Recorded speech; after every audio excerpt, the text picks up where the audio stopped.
तो चलिए आपकी 6वीं यूनिट शुरू करते हैं सोशियोलॉजी की, जिसका नाम है फैमिली एंड मैरिज। इसमें फैमिली के टाइप्स और उसके कैरेक्टरिस्टिक और फंक्शंस मोस्टली आते हैं इस चैप्टर से। तो सबसे पहले डेफिनेशन पढ़ते हैं हम फैमिली की। तो एलियट एंड मैरिट के according the biological social unit composed of husband wife and children. ऐसी बायोलॉजिकल यूनिट जिसमें हस्बैंड हो, वाइफ हो और चिल्ड्रन हो, वो आपस में मिलके एक फैमिली बनाते हैं। ठीक है। और दूसरी डेफिनेशन बर्जेस एंड लॉक के हिसाब से लिखी, a group of persons united by ties of marriage, blood or adoption constituting a single household interacting and intercommunicating with each other in their respective social roles of husband wife, father and mother, son and daughter, brother and sister, creating a common culture. यानी कि group of person होते हैं, marriage के द्वारा आपस में या blood के द्वारा जुड़े होते हैं, सिंगल हाउस होल्ड में रहते हैं, इंटरेक्ट और इंटर कम्युनिकेट करते हैं एक दूसरे से। सबका अलग अलग रोल होता है, जैसे हस्बैंड वाइफ का, बेटे बेटी का। अब टाइप क्या क्या होते हैं हमारी फैमिली के? फैमिली के टाइप अथॉरिटी के बेस पे। सबसे पहले है हमारा अथॉरिटी के बेस पे। तो अथॉरिटी के बेस पे दो होते हैं, पैट्रियार्कल, मैट्रियार्कल। पैट्रियार्कल फैमिली में जो फादर होता है वो मोस्ट पावरफुल होता है अनक्वेश्चनेबल अथॉरिटी, यानी कि उसकी अथॉरिटी पर, उसकी ताकत पर कोई संदेह नहीं कर सकता, कोई सवाल नहीं कर सकता।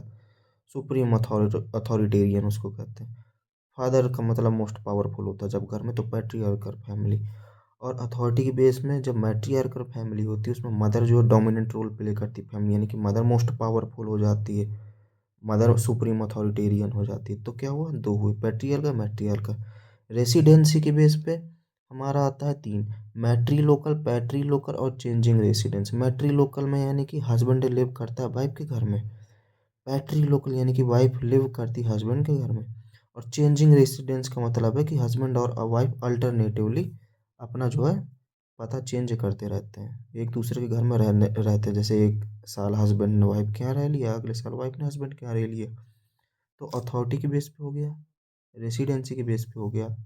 अब हमको on the basis of ancestry में बताना है। एंसेस्ट्री के बेस पे हमारा था मैट्रीलिनियल, पैट्रीलिनियल। मैट्रीलिनियल जब हमारी किसके बेस पे एंसेस्ट्री हो, नाम से पता चल रहा है मैट्रीलिनियल मदर के बेस पे। पैट्रीलिनियल यानी कि फादर के बेस पे एंसेस्ट्री हो, ऐसी फैमिली को हम कहते हैं matrilineal, patrilineal family.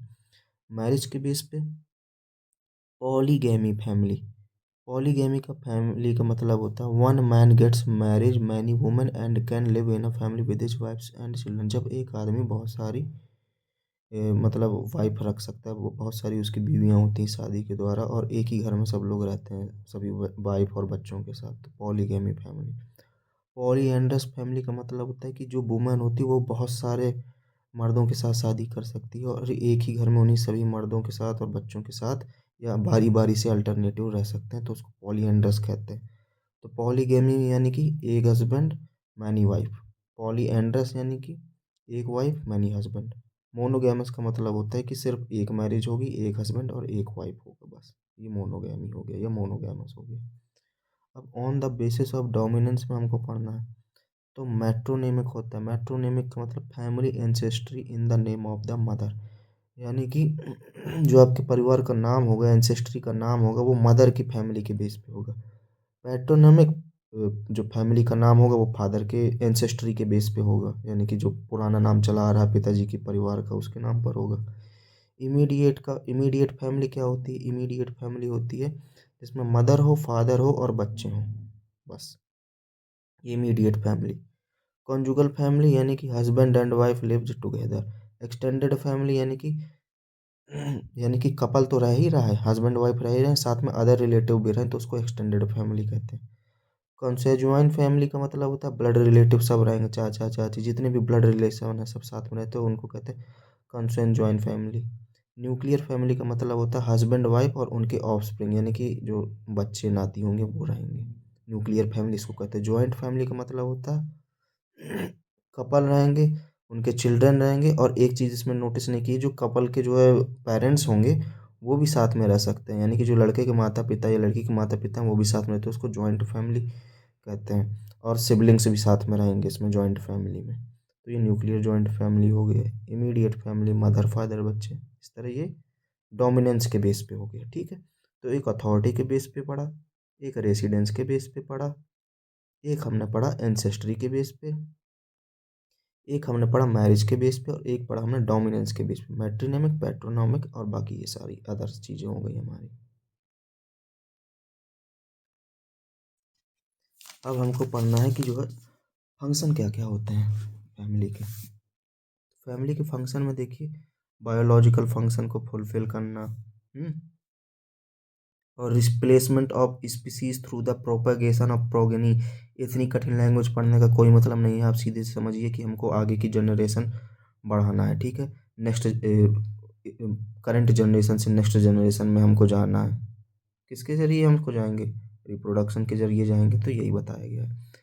Social repetition where the sex relations are controlled and regulated. Family is a medium or sex expression and its regulation. ठीक है, आप ये फंक्शन के एक दो पॉइंट बस याद करिए, आप ये वाले पॉइंट पॉइंट याद कर लीजिए, ये ज़्यादा सरल है। जैसे कि सबसे पहले लिखा है कि साइकोलॉजिकल फंक्शन, ठीक है। तो क्या होता है साइकोलॉजिकल फंक्शन? फैमिली क्या प्रोवाइड करती है? अफेक्शन देती है बच्चों को, सिंपैथी देती है हमको, हाँ, love, security, attention, emotional satisfaction मिलता है, रिस्पॉन्स मिलता है लोगों से। तो ये साइकोलॉजिकल फंक्शन हो गया फैमिली का। एजुकेशन का क्या होता है? ये फर्स्ट इंस्टीट्यूशन होता है चाइल्ड एंड मदर का, ठीक है। जो मदर होती है वो बच्चे की सबसे पहली टीचर होती है, जो प्राइमरी केयर देती है, यानी कि एजुकेशन देती है, जो चाइल्ड की पर्सनैलिटी और करेक्टर के लिए फाउंडेशन बिछाती है ना। सबसे पहले आप अपने माँ बाप से ही तो सीखोगे पैदा होने के बाद। और क्या होता है? तो फैमिली का बहुत ज़्यादा इन्फ्लुएंस होता है बच्चे के दिमाग में और शरीर में, ये मान के चलिए। तो ये हो गया हमारा एजुकेशनल फंक्शन। प्रोटेक्टिव फंक्शन का मतलब क्या? सिक्योरिटी प्रोवाइड करना, चाइल्ड के इंटरेस्ट को प्रोटेक्ट करना, उसका हेल्दी बिहेवियर का ध्यान रखना, ये प्रोटेक्टिव फंक्शन हो गया। रिक्रिएशनल फंक्शन का मतलब क्या होता है? जो फैमिली होगी वो इंटरटेनमेंट प्रोवाइड करेगी इट्स मेंबर्स को, ठीक है। कैसे इंटरटेनमेंट प्रोवाइड कर सकती है? देखियो, कपल्स हैं, एल्डर्स हैं, चिल्ड्रंस हैं, है ना, ये इनको ऐसे एटमॉस्फियर में रखेंगे कि ये एक दूसरे से बातचीत करें, ठीक है, इनके बीच में लव बढ़े, प्यार बढ़े, ठीक है, पॉजिटिव इंटरेस्ट चाइल्ड का बना रहे।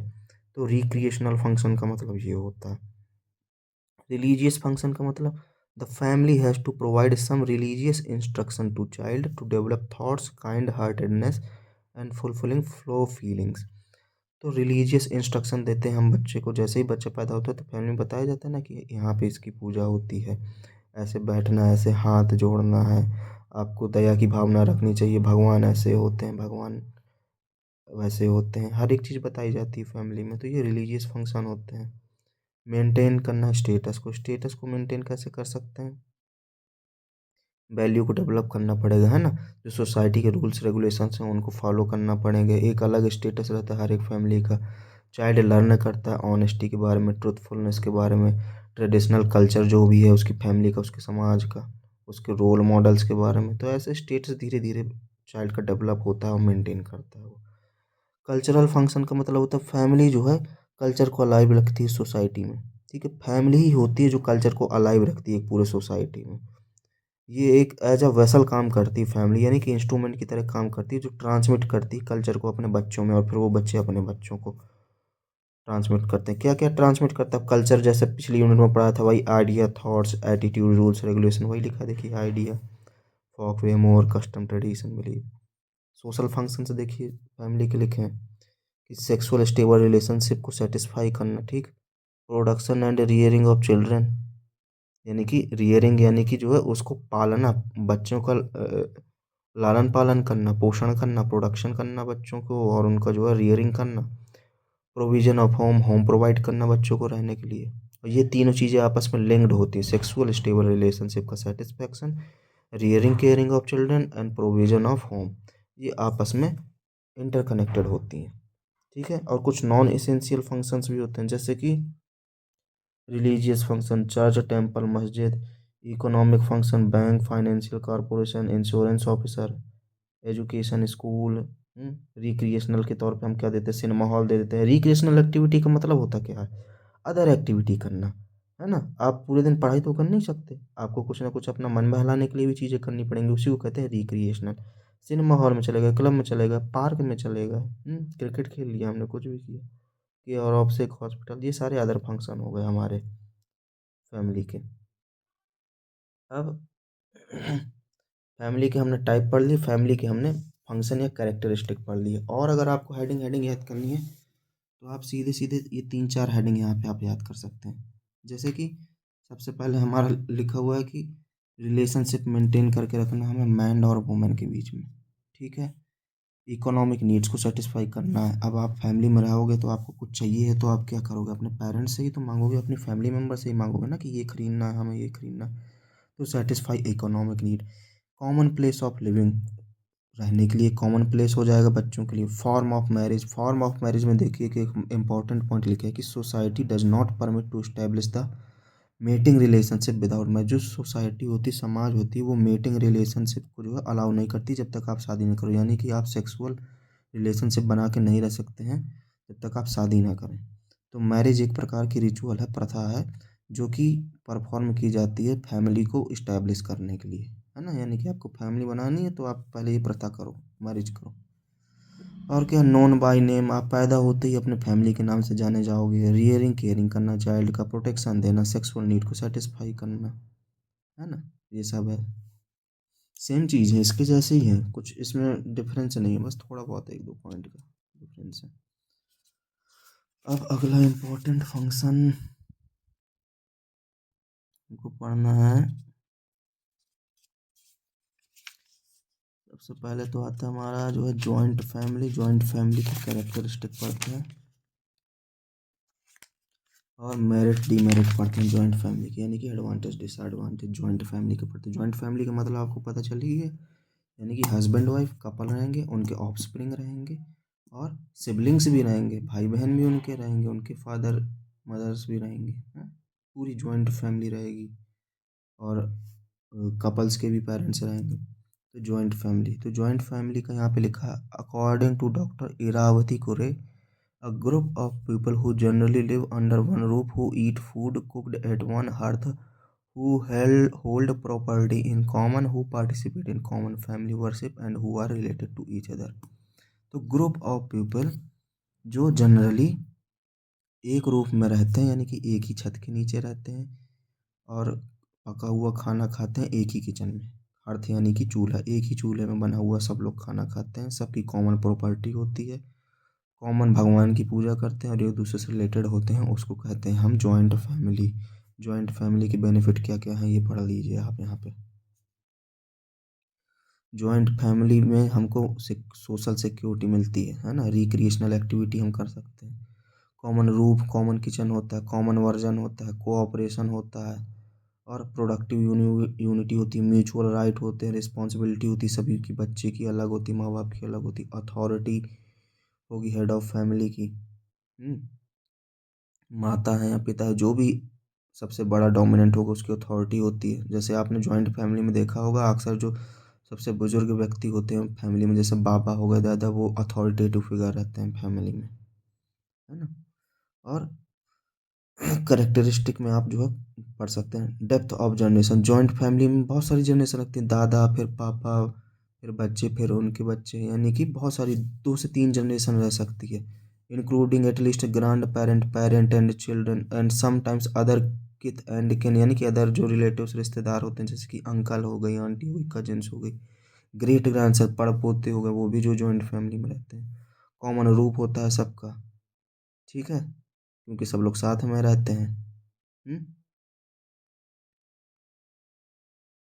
क्यों सब लोग साथ में रहते हैं, क्योंकि एजुकेशन और एम्प्लॉयमेंट की प्रॉब्लम्स हो सकती हैं अगर जॉइंट फैमिली अलग अलग रहेगी, तो ये लोग सब साथ में रहते हैं ताकि एजुकेशन सब लोग एक जगह कर लें, एम्प्लॉयमेंट एक ही लगे, तो सब लोग जो है उसी में जो है किसी तरह से काम कर लें, अपना कॉमन हमारा ऑक्यूपेशन हो जाए। इस तरह कॉमन रूप होता है। कॉमन किचन यानी कि सबका खाना एक ही हर्थ के नीचे, यानी कि एक ही चूल्हे के नीचे बनेगा। कॉमन वर्शिप रहेगा, जो हिंदू जॉइंट फैमिली होती है उनकी अपने कुल देवता होते हैं, है ना। अपने कुछ रिलीजियस हमारे परंपराएं होती हैं, हम उन्हीं देवी देवताओं की पूजा करते हैं। आप गांव में चले जाओ, सबके परिवार में आप देखिए तो कुल देवता कुल देवी होंगी, वो उन्हीं की पूजा करते हैं।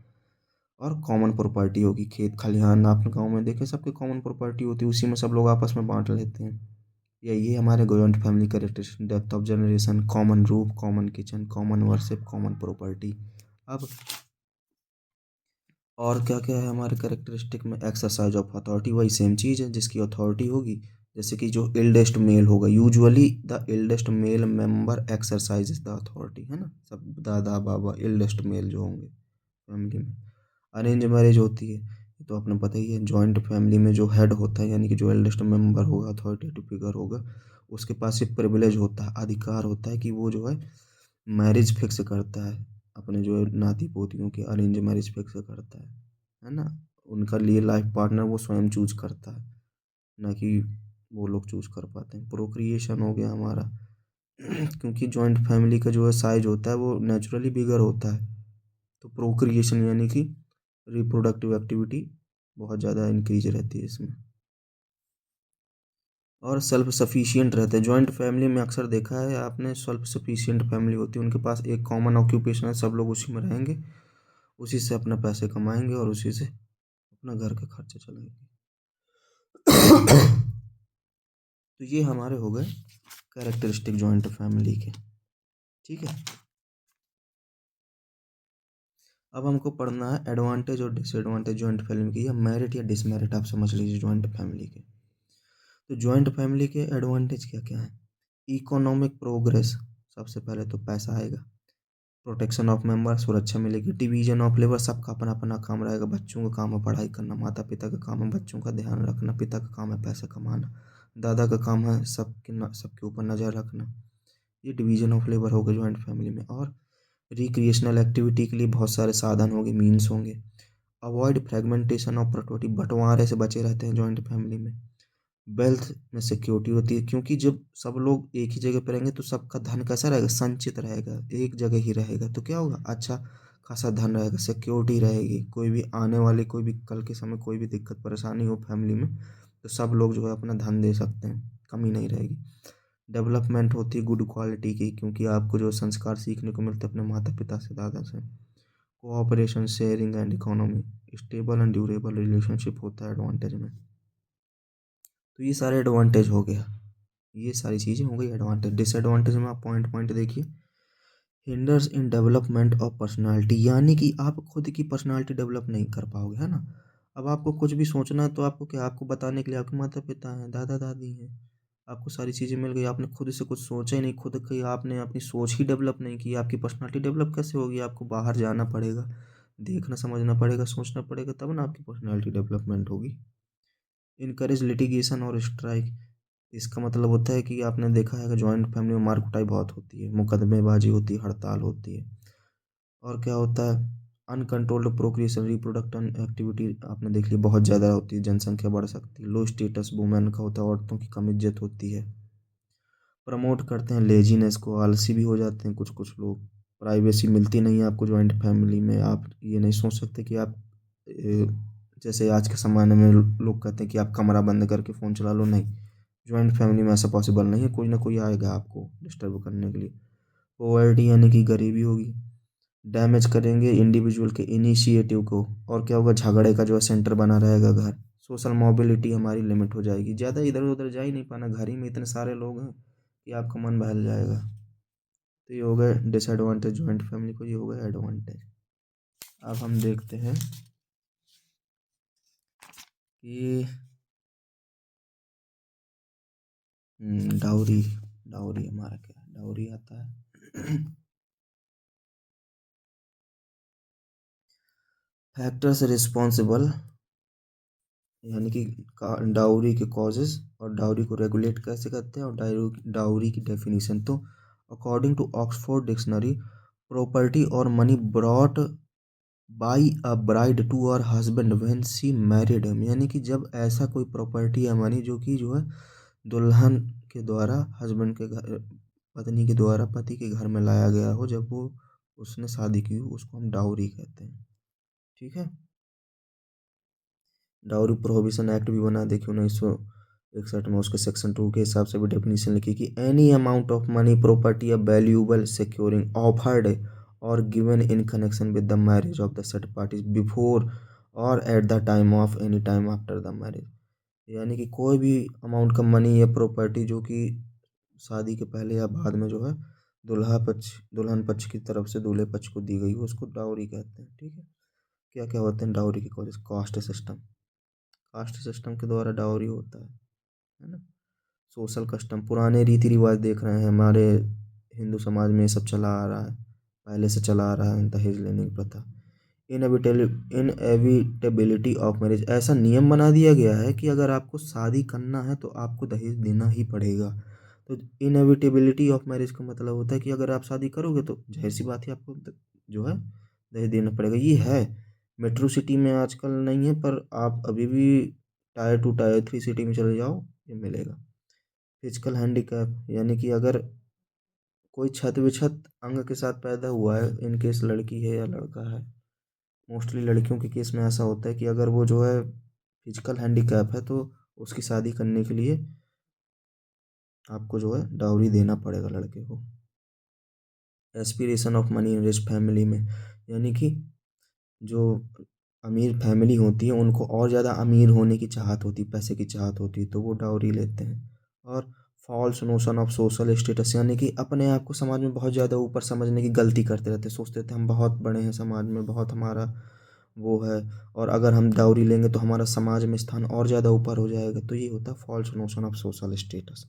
विशियस सर्कल, एक खराब सर्कल, ये पूरी साइकिल कथा चलती जा रही है, पहले चलती थी, अभी भी चल रही है, और अगर ये नहीं रुकी तो आगे भी चल जाएगी। ये साइकिल चलती जा रही है, चलती जा रही है। शादी करोगे आप, दहेज देना पड़ेगा, ये साइकिल चलती जा रही है। अब आप इसको रोक कैसे रखते हैं, रेगुलेट कैसे कर सकते हैं? यानी कि जैसे आज के समय में धीरे धीरे थोड़ा बहुत रेगुलेशन हो रहा है इन सब चीज़ों में, जैसे कि bride and bride grooms salary and service, यानी कि अगर जो लेडीज है या पत्नी है वो कमाने वाली है, होने वाली जो लड़की दुल्हन है वो अगर कमा रही है, उसकी सर्विसेज अच्छी अच्छी सर्विस में सैलरी है, तो आपको जो है डाउरी नहीं देनी पड़ेगी या कम देनी पड़ेगी। जो लड़की के पिता हैं उनका सोशल स्टेटस लड़के के पिता की तुलना में या फैमिली की तुलना में ज़्यादा है, तो आपको सैलरी कम देनी पड़ेगी। Social and economic status of girls father, social Prestige of the boys family, लड़के की फैमिली की सोशल प्रेस्टीज अगर अच्छी है और लड़का अच्छी फैमिली से बिलोंग करता है, अच्छी उसकी रियरिंग केयरिंग एजुकेशन हुई है, तो जाहिर सी बात है कि वो जो है नहीं लेगा दहेज। एजुकेशनल क्वालिफिकेशन और social Prestige of boys family. Family size अगर बहुत फैमिली का छोटा सा है तो फिर क्या ही जो है वो लोग डाउरी लेंगे, बताइए, है ना। वो तो अदर फैक्टर्स इन्वॉल्व हो जाते हैं डाउरी के नाम पे। ये हो गया हमारा जो, अब एक जो आपका जो क्वेश्चन आया है यहाँ पे कि मैरिज क्या है और मैरिज के फंक्शन क्या है, मैरिज के टाइप क्या है। तो देखिए, मैरिज एक रिचुअल है, इस टर्म के हिसाब से मैरिज एक रिचुअल है जो क्रिएट करता है फैमिली को in the form of husband wife. It is a ceremony of uniting material marital partners. Marriage एक प्रथा है जो कि फैमिली बनाती है, किसके रूप में, हस्बैंड वाइफ के रूप में, और मैरिटल पार्टनर्स की सेरेमनी होती है जिसमें वो आपस में यूनाइट होते हैं। मैरिज के फंक्शन क्या है या एम क्या है? क्या करना, कांटेक्ट करना अपोजिट सेक्स के पर्सन को, म्यूचुअल रिलेशनशिप बनाना, बायोलॉजिकल रूप से, साइकोलॉजिकल रूप से, सोशल इकोनॉमिक रूप से, हैं, फीमेल और मेल के बीच में। और क्या करना, फैमिली बिल्डिंग एक्टिविटी को इस्टेब्लिश करना, हाउस होल्ड एक्टिविटी को इस्टेब्लिश करना, प्रोक्रिएशन करना, वही रिप्रोडक्शन करना। मैरिज के फॉर्म वही सारी चीज़ें आपको जो पहले बता दी गई हैं उसी हिसाब से। देखिए, पॉलीगैमी है, पॉलीएंड्री है, मोनोगैमी है। अब कुछ और टर्म लिखे हैं तो आप यहाँ पर पढ़ लीजिए। इंडोगैमी यानी का सेम ग्रुप या सेम कास्ट में शादी होना। एक्सोगैमी यानी का आपकी कास्ट के बाहर शादी हो गई तो एक्सोगैमी हो गई, या इंटर कास्ट भी कहते हैं। पॉलीगैमी यानी का कि पॉलीगैमी का मतलब होता है हस्बैंड एक वाइफ बहुत सारी होंगी, ठीक है। पॉलीगैमी और पॉलीगाइनी अलग है, सॉरी। तो पॉलीगाइनी का मतलब होता है बहुत सारी वाइफ रहेंगी, पॉलीगैमी का मतलब होता है दोनों में से कोई भी ज़्यादा हो सकता है, या तो हस्बैंड ज़्यादा होंगे या तो वाइफ ज़्यादा होगी। और पॉलीगाइनी का मतलब होता है कि वाइफ बस ज़्यादा रहेगी। पॉलीएंड्री का मतलब होता है कि हस्बैंड बस ज़्यादा रहेंगे। कंसेजुअनाइज मैरिज का मतलब होता है ब्लड रिलेशनशिप। ग्रुप मैरिज यानी कि जो वो होता है ना आपका जो है सामूहिक विवाह, जो है आपने कार्यक्रम सुने होंगे, बहुत सारे ग्रुप में जो है ब्राइड और ग्रूम्स आते हैं, विवाह करते हैं, अलग अलग कार्यक्रम होता है, उसको कहते हैं ग्रुप मैरिज। मोनोगैमी का मतलब होता है सिंगल मेल सिंगल फीमेल के बीच में विवाह होना। बाईगैमी यानी कि एक आदमी दो वुमेन। मैट्रियार्कल यानी कि female dominated, patriarchal male dominated. संडर संडर मेन मैरिज का मतलब क्या होता है कि जो मेल और फीमेल की पेयरिंग है वो टेम्पररी रूप से हुई है और किसी रूल्स रेगुलेशन के द्वारा कंट्रोल नहीं की जाती है। संडर मेन मैरिज का कुछ टाइप लिखे। इंटर कास्ट मैरिज हो गया हमारा भाई, दो कास्ट के बीच में। इंटर रिलीजन, दो अलग अलग धर्मों के बीच में। इंटर नेशनल, दो अलग अलग देश के लोगों के बीच में शादी हो गई। इंटर कॉन्टिनेंटल यानी कि Pacific continent, Asia continent, Antarctic continent, इनमें अगर कोई अलग अलग पर्सन होगा तो उसको कहते हैं। ये हो गया। बाकी हाइपरगैमी वगैरह आपका जो है आता नहीं है। ये हो गया। अब आपके एम हो गए, ये भी हो गए। और आपका कुछ इम्पोर्टेंट क्वेश्चन, हाँ ये देख लीजिए आप कि जो चाइल्डहुड मैरिज होती है उसके इफेक्ट क्या होते हैं, है ना, एडवर्स इफेक्ट क्या होते हैं चाइल्ड मैरिज के। बाल बाल विवाह आज के डेट में तो मान लीजिए कम है, पर अभी भी कहीं कहीं हो रही है। तो उसके इफेक्ट क्या है। तो child marriage are observed in the rural society of India where many their children get married below 8 years of age. Child marriage जो ऑब्जर्व की गई हमारी गांव देहात के क्षेत्रों में ज़्यादातर देखी जाती है, जहाँ पे जो बच्चा होता है उसकी 8 साल की उम्र तक पहुँचते पहुँचते उसकी शादी कर दी जाती थी। ठीक है। इमीडिएटली आफ्टर मेनार्की यानी कि मेंस्ट्रुएशन साइकिल के स्टार्ट होने के तुरंत बाद जो है अर्ली एज में चाइल्ड की शादी कर दी जाती थी, जिससे क्या होता था, high risk of pregnancy abortion होता था, फीटल डेथ जो है मिलता ही होती, इंट्रा यूट्राइन फीटल डेथ होती थी, स्टिल बर्थ यानी कि जो बेबी होता था वो गर्भ में ही मर जाता था, और क्या बहुत सारे डिसऑर्डर्स होते थे, पोस्टनेटल प्रॉब्लम्स आती थी, मैटरनल डिप्लीशन आती थी, एनीमिया हो गए। भाई अब कैसे बताइए, जो खून की कमी तो हो गई, इतनी छोटी एज में आपने शादी कर ली, वो खुद ही बच्ची है, लो बर्थ वेट बेबी हो जाना। और the younger mother is unable to care the new born child as she herself needs care and attention by the parents. अब जो यंग माँ है, जो छोटी सी बच्ची को आपने माँ बना दिया चाइल्ड मैरिज करके, तो क्या होगा, उसको खुद जो वो अपने बच्चे का ध्यान कैसे रखेगी, जब उसको खुद जो है मतलब जो ध्यान की ज़रूरत है, अटेंशन और केयर की ज़रूरत है अपने पेरेंट्स के द्वारा। और due to ignorance innocence the young people may not follow contraception precautions. अब पहले के टाइम पे जो है ये कॉन्ट्रासेप्टिव मेथड्स तो थे नहीं, प्रोटेक्शन मेथड थी नहीं, आज के टाइम पर भी है ना।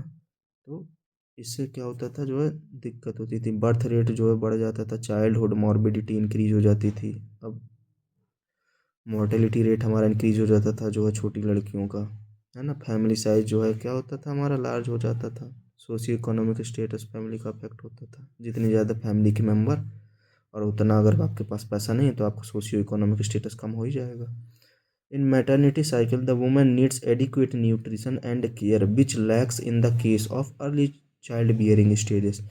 मैटरनिटी साइकिल में जो यंग वुमन होती है उसको न्यूट्रिशन की ज़रूरत तो पड़ेगी ही। अब जो है वो प्रेग्नेंट हो जाएगी तो उसको न्यूट्रिशन चाहिए, केयर चाहिए, ठीक है।